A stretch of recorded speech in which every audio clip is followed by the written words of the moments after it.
Limetovke in limetovci, lepo pozdravljeni.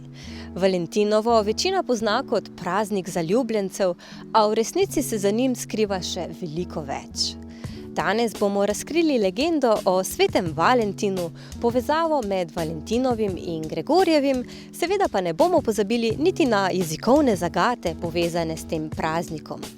Ugotavljali bomo, ali se Valentinovo piše z veliko ali malo začetnico.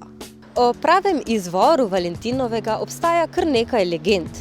Najbrž je ena najbolj znanih tista o krščanskem duhovniku Valentinu iz 3. stoletja, ki je kljub cesarjevi prepovedi poročal mlade vojake. Takrat je cesar z odlokom prepovedal zaroke in poroke, saj je menil, da odvračajo pozornost vojakov.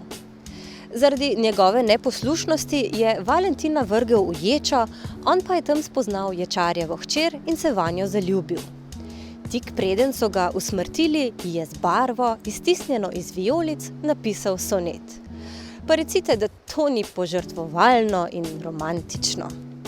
No, zaradi njegove požrtvovalnosti je bil Valentin posvečen v svetnika, goduje pa prav 14. februarja. Na Slovenskem je bil znan kot znanilec pomladi, zelo znan pa je tudi rek: Valentin prinese ključ do korenin. Valentinovo je v sodobnem času izgubilo svoj prvoten pomen. Le redki še poznajo legendo o svetem Valentinu, saj jo je zakrila kapitalistična mrzlica, izložbe pa so te dni preplavljene s srčki, bombonjerami, svečami, medvedki in idejami za večerje v dvoje. Morda boste zdaj rekli, da to vendarle ne drži za vse, da vam ta praznik zaljubljencev ne pomeni nič kaj posebnega. Niste edini. Raziskave kažejo, da temu prazniku zaljubljencev le redki posvečajo posebno pozornost, zgolj 13% Slovencev. Mnogi, ki ne poznajo legende o svetem Valentinu, morda mislijo, da praznik izvira iz ameriškega prostora. Toda zgodovina pravi, da ta praznik sega precej dlje v preteklost.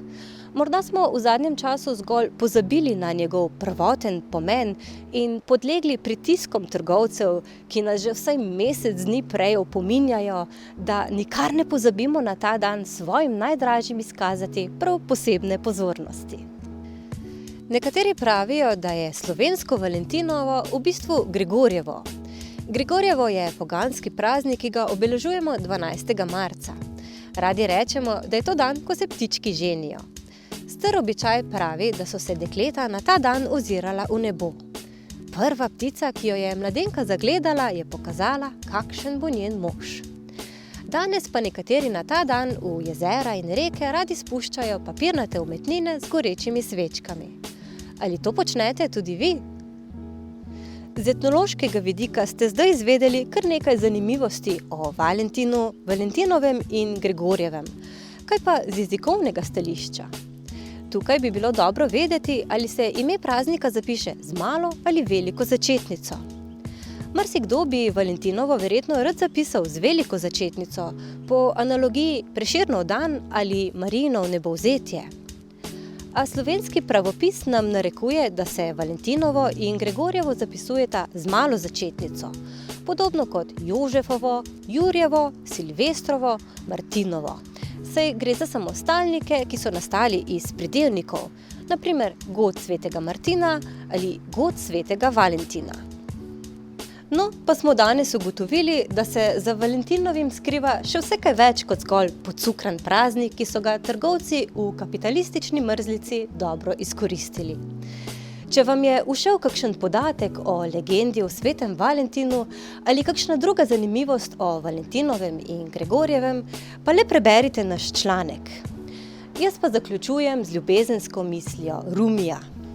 Iskati ljubezen z razumom je enako nesmiselno, kot iskati sonce s svetilko.